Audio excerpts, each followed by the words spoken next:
A string is vibrating in its fifth overtone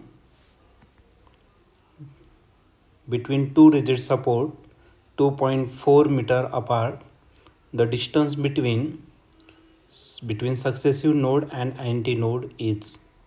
तर node आणि anti node याच्यातलं distance आपल्याला फाइंड करायचं.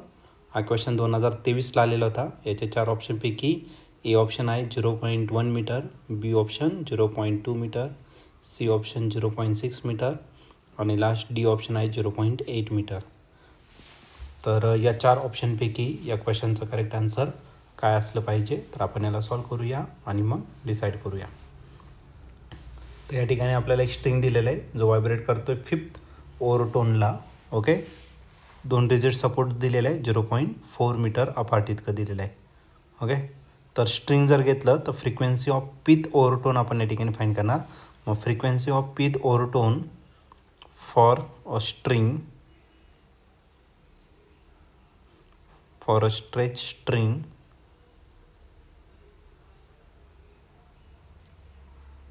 in is given by, in नव्हतं पाहिजे is given by np is equal to p plus 1 into n. n का असणार, तर n असलं आपली फंडामेंटल फ्रिक्वेन्सी. आता आपल्याला फिफ्थ नंबरची ओव्हरटोन दिलेला आहे. मग एक काम करा, पीच्या जागी किती टाका, तर 5 टाका. Put p is equal to 5 in above equation. आपला n 5 भेटेल is equal to in bracket 5 plus 1 bracket complete n. मग आपला n 5 जो आहे तो किती भेटणार, तर 6n इतका भेटणार.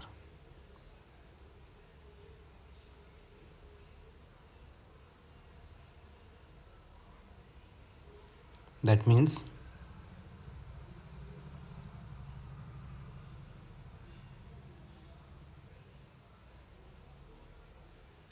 total number of loops for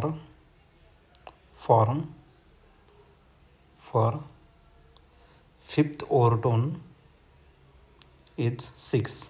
म्हणजे बघा, एक पहिलं ओव्हरटोन जर असेल तर किती लूप तयार होणार आहे, 2 लूप तयार होणार, बरोबर ना. मग आता 5 फिफ्थ ओव्हरटोन आहे म्हणजे टोटल किती 6, कारण पहिलं फंडामेंटल असतं, बाकीचं सगळं ओव्हरटोन असतं, बरं का नाही. म्हणजे 6चं त्या ठिकाणी 6 लूप्स या ठिकाणी काय होणार, तर फॉर्म होणार. ओके, मग 6 लूप जर असेल तर त्याच्यामधलं डिस्टन्स असेल 6 λ/2 इतकं. ओके, मग फॉर 1 लूप डिस्टन्स इज λ/2 इतकं, बरोबर ना. एका लूपसाठी त्याच्यातलं जे डिस्टन्स असतं 2 नोडमधलं ते किती असतं, तर एका लूपचं डिस्टन्स λ/2 इतकं असतं. For 1 loop the distance between 2 nodes is λ/2. आता किती लूप आहे टोटल, 6 लूप्स आहे असे, राईट ना. Therefore for 6 loops the distance between 2 node is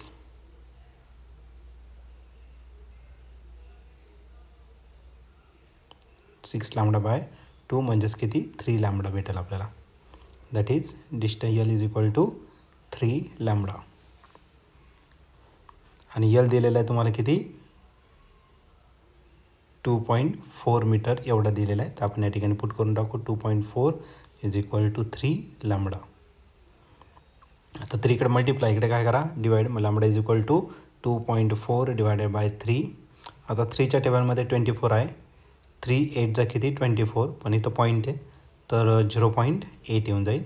आपला जो λ आहे तर λ भेटेल आपल्याला किती 0.8 मीटर एवढं. पण आपल्याला नोड आणि अँटी नोडमधलं डिस्टन्स फाईंड करायचं, बरं ना. Successive distance between node and anti node. तर नोड आणि अँटी नोडमधलं डिस्टन्स किती असतं, तर ते असतं λ डिवायडेड बाय 4. λ भेटलेलाच आहे, त्याला 4ने आपण काय करू, तर डिवाइड करून टाकू. The successive distance between node and anti node adjacent antinode is a node NOD लिहू आपण node is lambda by 4. Therefore lambda by 4 is equal to लॅम्बडाची value टाकून देऊ 0.8 मीटर, त्याला 4ने डिवाइड करू म्हणजे आपलं जे आन्सर असणार आहे ते किती भेटेल तर 0.2 इतकं भेटेल. मग नोड आणि त्याच्या ॲडजसंट अँटी नोड याच्यातलं डिस्टन्स किती असणार 0.2 मीटर. याचं आपलं काय असणार तर फायनल आन्सर. मग the distance between node and adjacent antinode is 0.4 metre. तर हे आपलं फायनल आन्सर असेल. तर आता आपण चेक करूया या 4 ऑप्शनपैकी या क्वेश्चनचं करेक्ट आन्सर काय असेल म्हणून ते. ठीक आहे. तर या ठिकाणी तुम्ही ऑब्झर्व केलं तर ऑप्शन नंबर बी जो आहे तो या ठिकाणी आपला करेक्टली मॅच होतो आहे.